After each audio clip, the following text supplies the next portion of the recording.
A new role for Romania as it takes over the EU's rotating presidency for the first time.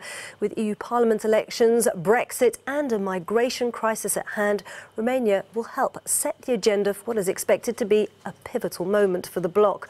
But what direction will the EU take with Romania at the helm? Well, we're joined now from Bucharest by a former director within Romania's Ministry of Justice and anti-corruption activist Laura Stefan from NGO Expert Forum. Well, good morning. Thanks so much for being with us on the programme.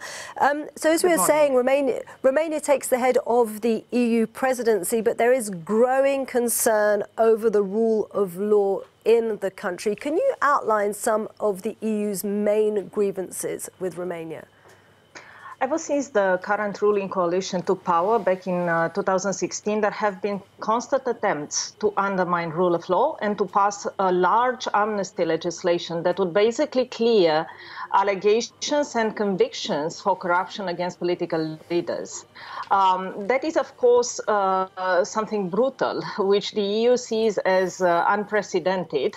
There have been constant comments and urges to Romania to review its conduct. But so far, even despite the massive protests that we have seen in the street,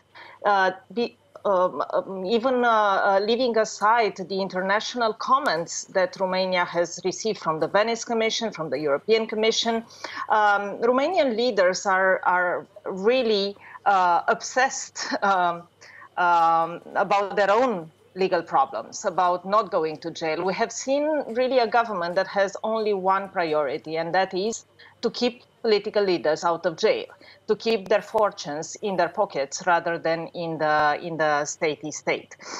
So I think that's one main concern that the EU has with regard to Romania.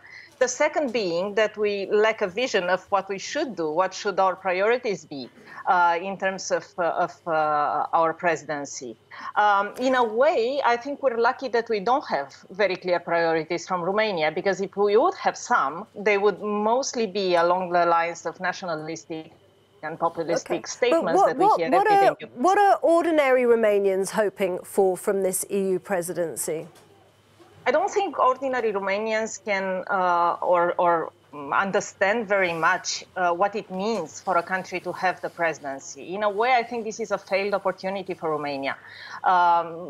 We failed the chance of reaching inside the country and explaining to the people what the EU is and how the presidency is important, but also outside of Romania, towards other EU member states. We failed the chance of presenting ourselves as a mature country that knows where it's heading to.